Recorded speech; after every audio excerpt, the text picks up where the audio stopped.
Buenas tardes, mi nombre es Jesús Fabián Pérez Sepúlveda, hago parte del programa de Ingeniería Agronómica de la Universidad de Magdalena. En este día venimos a hablar sobre los derivados carboxílicos con mis compañeros Andrés Barraza y Ángel Osorio.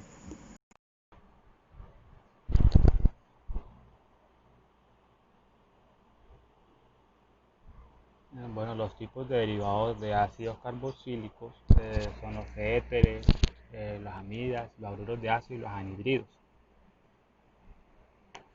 Los ésteres, la fórmula general, como la pueden observar, es un radical, un carbono y dos de oxígeno, finalizando en otro radical, donde R puede ser un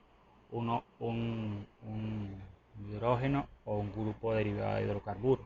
Los ésteres se utilizan en la naturaleza como perfumes y como agentes saborizantes en las industrias de confitería y bebidas gaseosas. Muchas de los sabores que conocemos de las frutas, como la piña, el banano, la naranja, presentan pequeñas cantidades de estos ésteres. También hablamos de las amidas. La amida es un compuesto orgánico que consiste en una amina unida a un ácido carboxílico, convirtiéndose en una amina, ácido o aminada. Por esto es un grupo funcional del tipo RCONH, siendo CO un carbonilo, N un átomo de nitrógeno y R y R radicales orgánicos o átomos de hidrógeno.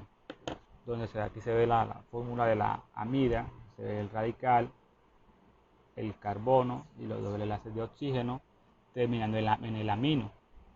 Las amidas son comunes en la naturaleza y se encuentran en sustancias muy conocidas como los aminoácidos, las proteínas, el ADN y el ARN.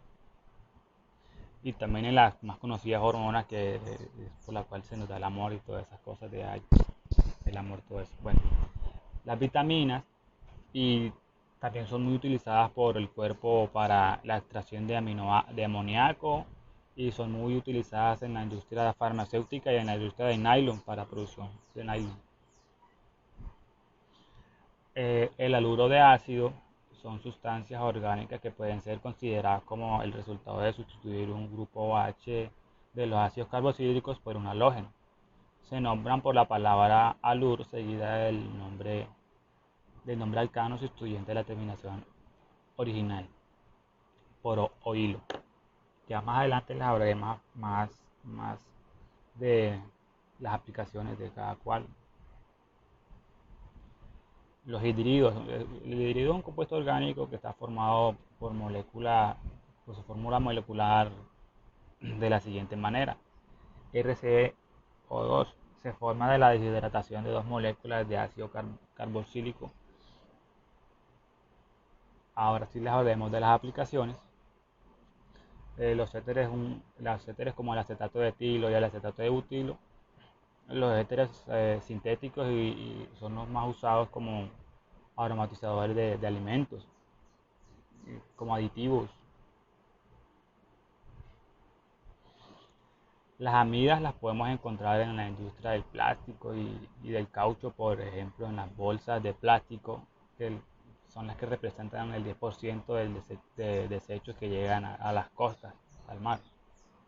Eso es una polémica que estamos llevando ahora porque está contaminando mucho las costas y eso está llevando a muerte a muchas aves y animales marítimos, porque como sabemos el plástico o micropartículas de plástico las ingieren los animales y no las pueden digerir bien. Yo me vi un documental que se llama Océano de Plástico, donde se ve cómo le hacen la autopsia a unas aves costeras y les traen grandes cantidades de plástico gigantes, los cuales no pueden digerir y eso los lleva a la muerte.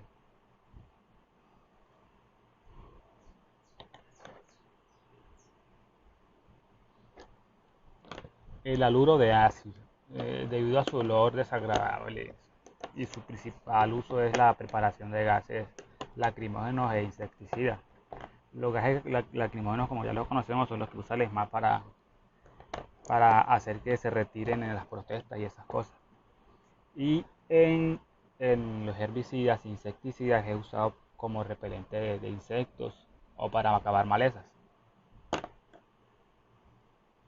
El haluro de ácido, que es uno muy importante también, son los hídridos inorgánicos que tienen un sinfín de aplicaciones desde la síntesis y la formulación de materiales de cerámica, que ya conocemos las cerámicas, son las que utilizan para hacer baldosas, que son de cerámica, o platos de cerámica, infinidad de cosas que hacen de cerámica. Catalizadores, cementos, utilizan, como ya lo conocen, para hacer casas. Diría yo que no sé, un 80% de las construcciones llevan cemento.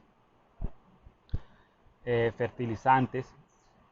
Los fertilizantes también es muy interesante porque hay un compuesto que se llama urea, que es utilizado en las fincas cafeteras para aplicárselo a las plantas de café cierto tiempo. Es uno muy bueno. Hasta como recubrimiento de la corteza terrestre, que es con sus miles de minerales de hierro y de aluminio que posee. Y el dióxido de carbono que exhalamos por pues, la mayoría de organismos vivos. Esto se usa también para producir medicamentos como acetaminofén, aspirinas y muchos más que son muy provechosos para nosotros. O sea, este, este compuesto o este derivado de ácidos carboxílicos me he dado cuenta que se encuentran en muchas cosas que nosotros usamos diariamente y la importancia que tiene. Porque si no estuviera, me llegó y me surgió la pregunta, si no estuviera ese compuesto, ajá, ¿cómo serían las cosas? Y pues la verdad no sé a qué me olería una naranja, por ejemplo, o su color, o su olor, o su color, ¿cómo sería? Entonces me parece que es muy importante en la vida cotidiana. Muchas gracias. Continúa mi compañero con la nomenclatura. Buenos días, mi nombre es Ángel Osorio, pertenece al programa de Ingeniería Ambiental y Sanitaria de la Universidad de Magdalena. Vamos a seguir con el tema que estamos hablando, que son los derivados de los ácidos carboxílicos. Vamos a hablar un poco sobre la nomenclatura de ácidos.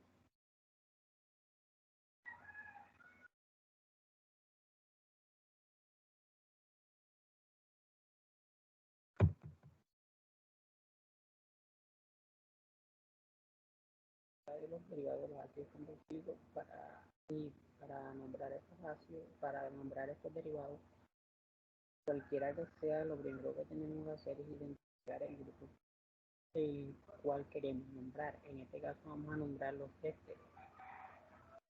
Una vez identifiquemos el grupo funcional que queremos nombrar, lo que proseguimos es podemos dividir la molécula en dos partes. Esta sería una parte carbono unido al oxígeno doble enlace y el oxígeno enlace sería la primera parte, siendo el carbono que contiene el oxígeno con doble enlace. Este sería el carbono principal y esta sería la segunda parte, el oxígeno seguido del carbono. Y para nombrar estas moléculas vemos las recombinaciones que nos da la IUPAC, que es cambiar la palabra oico del ácido por el oato, terminando con el nombre del grupo alquilo unido a un oxígeno. Y aquí tenemos los nombres de las moléculas. Es el metanoato de etilo, el etanoato de metilo y el propanoato de etilo y butanoato de metilo. Nomenclatura de los anhídridos. Los anhídridos se producen de la condensación de dos moléculas de ácido carbónico, como vemos aquí. Y la condensación de estas dos moléculas dan como resultado los anhídridos sintéticos. Y para nombrar estos anhídridos reemplazamos la palabra ácido por el anhídrido.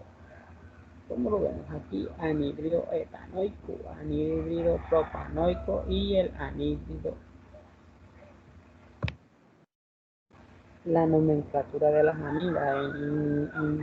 La nomenclatura de las amidas, al igual que las anteriores, lo primero es identificar el grupo funcional, que en este caso puede ser NH2, NH o N solamente.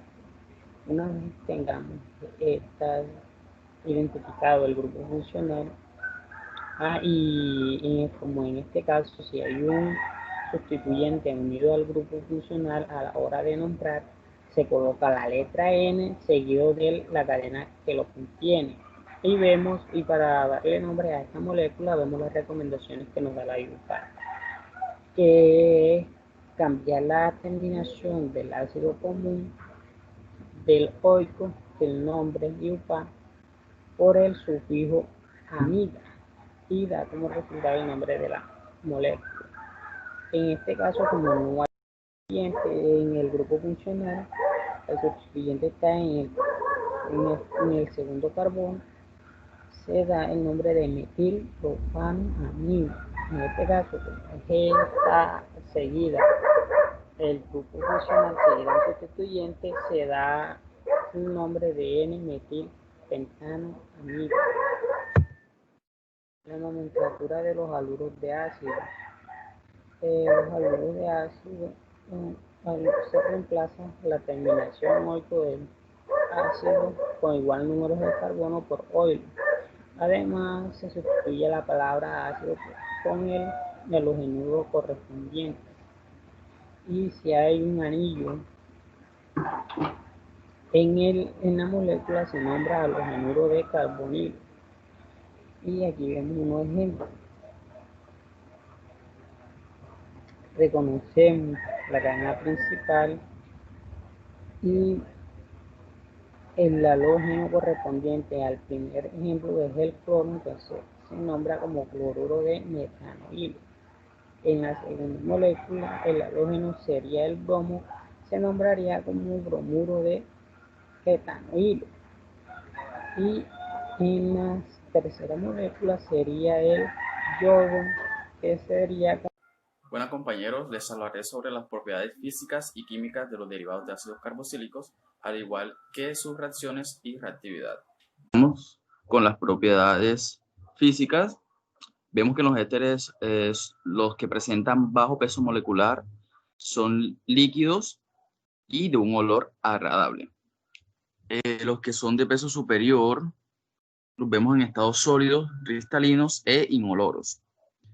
Estos compuestos son solubles en el agua.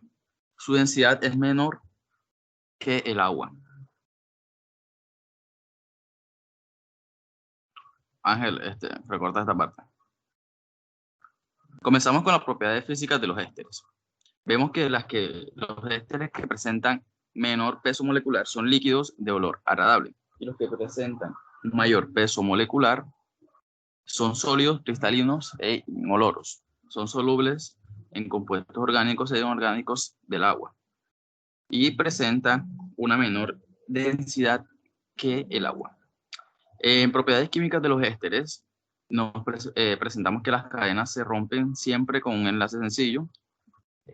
Los ésteres se hidrolizan fácilmente y la saponificación de los ésteres, llamada así por su analogía con la formación de jabones y la reacción inversa a la esterilización. Más adelante les hablaré un poco, se los demostraré.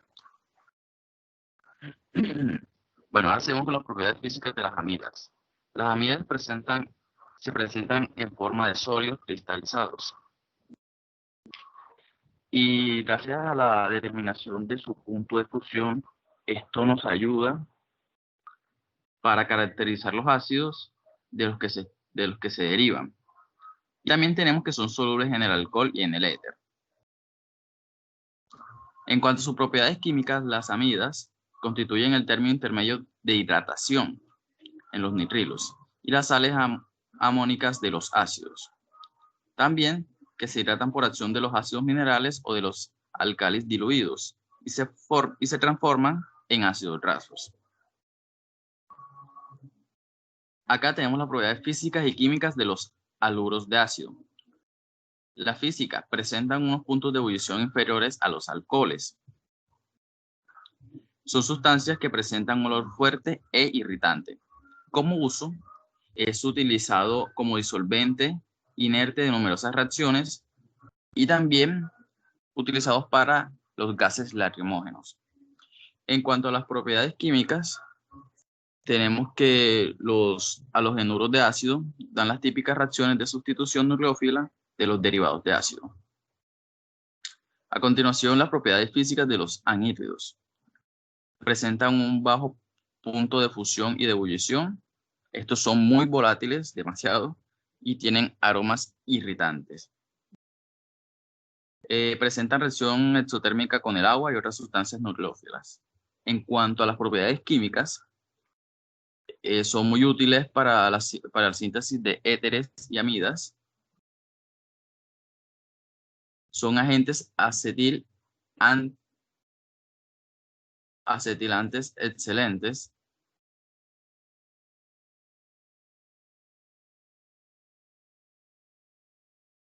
Bueno, ahora les hablaré sobre la reactividad. Las reacciones de ácidos carboxílicos y derivados tienen lugar mediante un proceso de sustitución por adición-eliminación.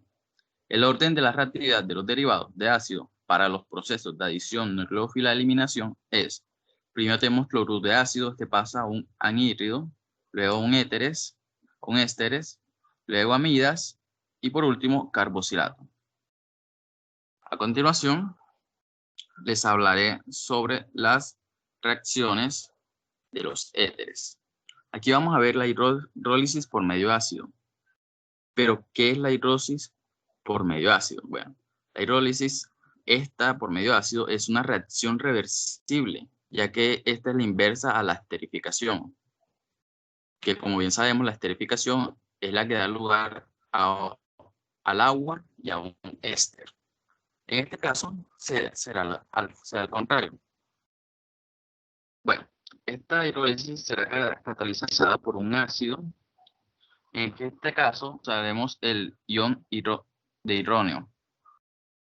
Y luego, el agua. Bueno, aquí presentamos el etanoato de metilo o etanoato de metil. Bueno, en la etapa 1, la reacción es iniciada por el ácido que proviene de la reacción ácido-base del agua y del ácido que estamos utilizando. En este caso, el ion hidrógeno.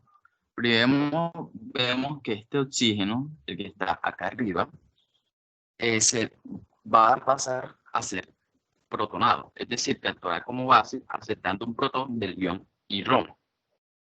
Bueno, lo que ocurre es que dos de estos electrones, dos de los electrones del ion hidrógeno, se movilizan al oxígeno, neutralizando su carga positiva, como está acá arriba. Como observamos, el oxígeno del carbonilo se ha protonado. Aquí ya está protonado. Y adquiere un hidrógeno. A continuación, pasamos a la etapa 2. Bueno, en la etapa 2 presentamos una adición nucleófila de agua al carbonilo. Tenemos este carbón que vemos aquí, es parcialmente positivo, por lo que es fácilmente atraído por átomos que poseen electrones, como por ejemplo el agua, los electrones que posee la molécula de agua. Acá es donde vemos la adición nucleófila, ya que formaremos un enlace oxígeno-carbono. Bueno, y como ya sabemos, el carbono no puede formar más de 5 enlaces. Aquí tendremos 1, 2, 3, 4 y 5. ¿Qué es lo que ocurre? Ocurre un movimiento de electrones phi. ¿Por qué los electrones phi? Ya que estos son los más fáciles a la hora de movilizarse. Entonces estos electrones se movilizarán al oxígeno neutralizado, que fue el oxígeno de la parte de arriba. Bueno, se lo irán neutralizando su carga.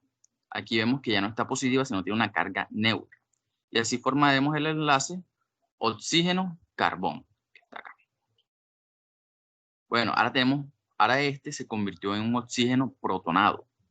Y pasamos a la etapa 3. en donde ocurrirá un equilibrio ácido-base. Bueno, esta etapa ocurre en dos fases, al menos yo lo interpreto como dos fases para que sea más entendible. Primero, tenemos este oxígeno, que es oxígeno, que es ácido, y una molécula de agua que es base en presencia de un ácido, como ya sabemos.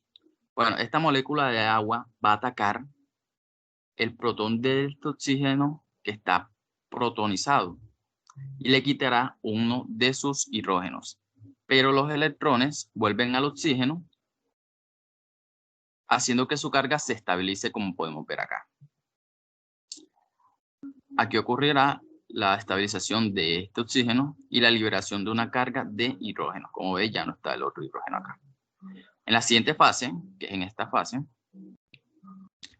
la molécula reaccionará a una molécula de hidrógeno. Aquí veremos una reacción ácido-base, pero en este oxígeno, el que está a la derecha del todo, ya que este es el oxígeno más básico entre todos los que tenemos acá. Bueno, ¿qué ocurre? Que este oxígeno atacaría a uno de los hidrógenos del ion hidrógeno y se lo quedará, ya que este ion, al ser ácido, le cedería el hidrógeno, obteniendo un oxígeno protonado y agua. Aquí vemos que ya está protonado, aquí ya se dio su hidrógeno, el ion hidrógeno.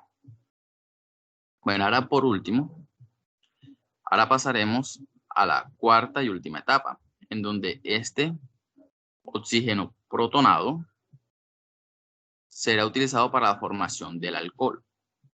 Bueno, pero ¿cómo ocurre esto? Primero ocurre un movimiento de electrones para organizar y estabilizar su carga. ¿Qué veremos? Dos electrones de este oxígeno, ya sea de este o de este, pero en este caso utilizaremos el de arriba, se va a mover para formar un enlace doble con el carbono. Pero como ya anteriormente lo mencioné y como ya sabemos, no puede formarse más de 5 enlaces. El carbono no puede formar 5 enlaces. Por lo que estos dos electrones de acá, lo que estoy señalando con el mouse, estos dos electrones se van a movilizar al oxígeno de la derecha del todo. Se van a movilizar y lo van a neutralizar, formando una molécula de metanol, como la vemos acá. Bueno, y a su vez, provoca que este oxígeno se protone. Y de nuevo ocurre una reacción ácido-base, donde este ácido va a reaccionar con una posible molécula de agua que atacará el hidrógeno, este hidrógeno, y la molécula de agua se lo va a arrebatar, pero los electrones se quedan estabilizando su carga. Listo, entonces, con producto final obtendremos el ácido etanoico, que es este, más etanol. Todo esto gracias a la hidrólisis ácido. Bueno, otro tipo de hidrólisis presente en estas reacciones es la hidrólisis por medio básico.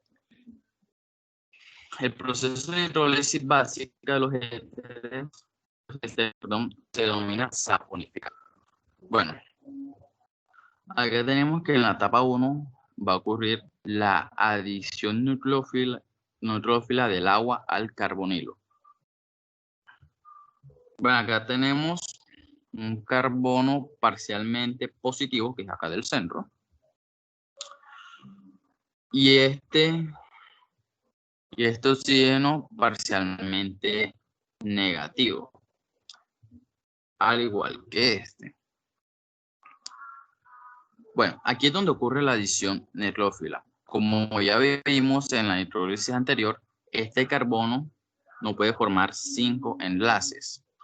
Por lo que estos dos electrones, el enlace carbono-oxígeno,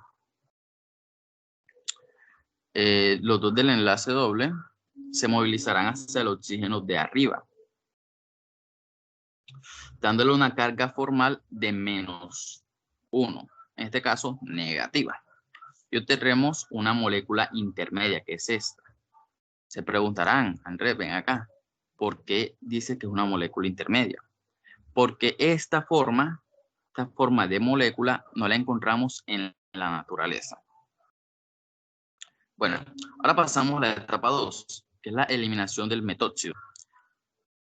Bueno, ¿cómo ocurre esta etapa? Dos de estos electrones, de los de acá arriba del oxígeno, dos de estos electrones se van a movilizar para formar de nuevo el carbonilo. Pero de estos dos grupos, este grupo es un mejor grupo saliente, por lo que estos dos electrones que están formando el enlace con el carbono van a movilizarse hacia este oxígeno, liberando el metóxido. Como resultado final tendremos de nuevo el ácido carbonilo. Aquí vemos el enlace doble. Aquí está el ácido carboxílico más una base. Por último, tenemos que equilibrar, tenemos que hacer un equilibrio ácido-base.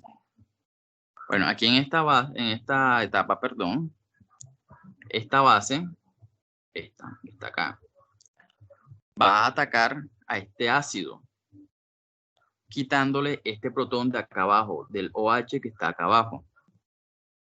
Bueno, esto se lo quitará, le quitará el oxígeno, pero recuerden que los electrones se quedarán con el oxígeno, haciendo que se estabilice su carga. Y por último, obtendremos este producto final. A continuación lo dejaré con mi compañero Ángel, que seguirá explicando algunas reacciones más.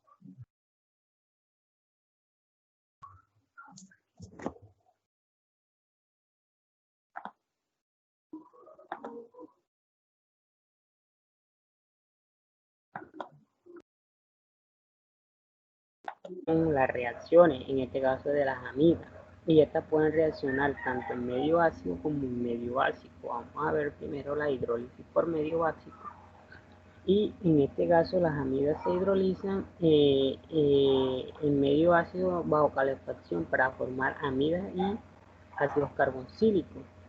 Aquí tenemos dos moléculas. La etanoamina que se hidroliza bajo medio sulfúrico para formar ácido etanoico, y se da se da en una serie de pasos que vamos a ver a continuación. El primer paso sería la protonación del oxígeno. El hidrógeno ataca al oxígeno carbónico, que es el que contiene el doble enlace, quedando cargado el oxígeno positivamente, que lo vemos aquí. Luego se da el ataque neutrofílico del agua al carbono carbonílico. En este caso el agua ataca al carbono carbonílico y un par de electrones pi se desplaza hasta el oxígeno y da como resultado la siguiente molécula. El oxígeno que le faltaba a un electrón queda estable, y el oxígeno del lado queda inestable por la pérdida del electrón. En el paso siguiente, que sería la desprotonación del agua y protonación del grupo amino, en este caso el nitrógeno tiene dos pares de electrones. Este nitrógeno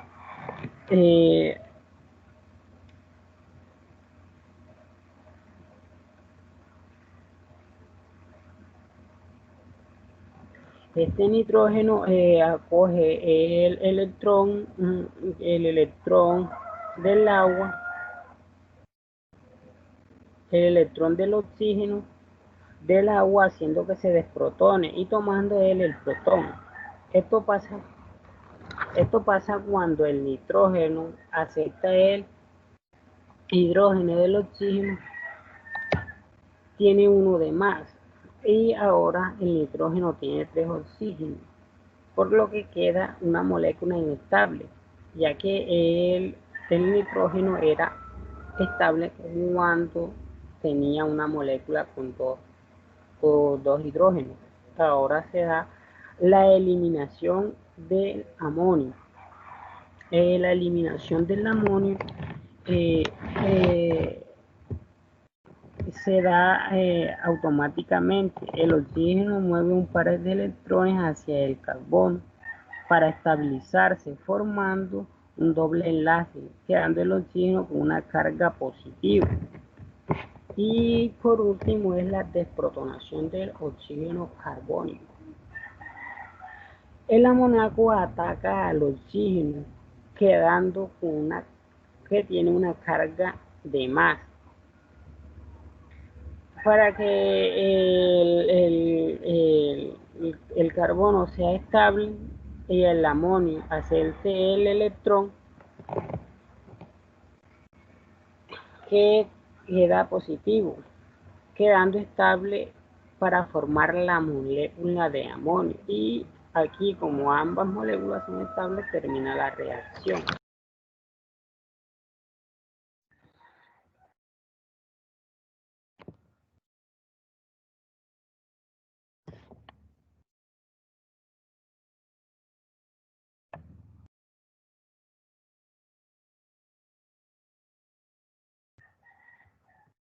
María, bajen la voz allá afuera un momentico mientras que yo termino aquí. Ya estoy terminando esa jodida aquí.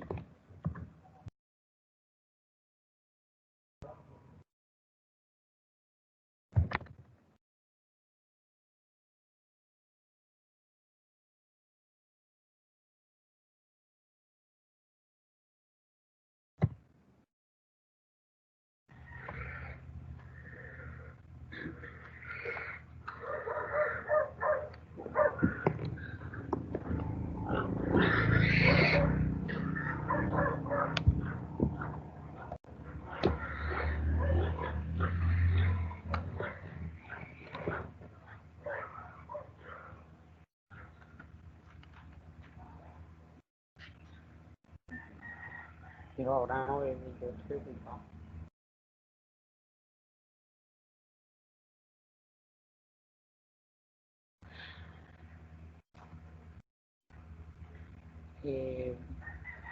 Bueno, prosiguiendo con el tema tratado, que son los derivados de los ácidos carboxílicos, vamos a hablar un poco sobre las reacciones de las amidas, y que se da por hidrólisis tanto en medio ácido como en medio básico. Vamos a hablar primero de la hidrólisis en medio ácido. Las amidas se transforman en amidas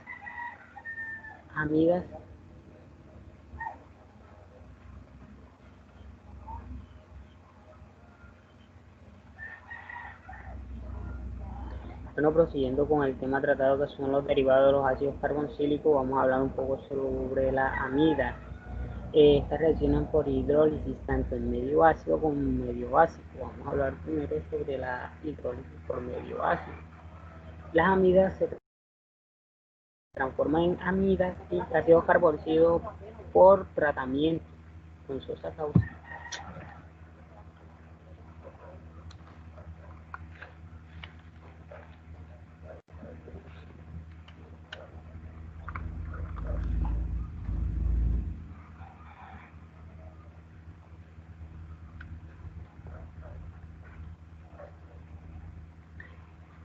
Bueno, siguiendo con el tema tratado que son los derivados de los ácidos carboxílicos, vamos a hablar sobre las reacciones de las amidas.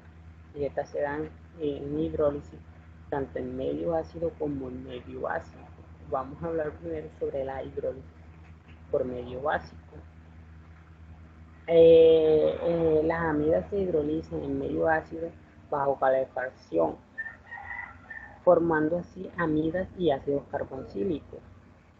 La etanoamina, en este caso tenemos aquí un ejemplo que es la etanoamida. La etanoamina se hidroliza en medio sulfúrico para formar el ácido etanoico. Y el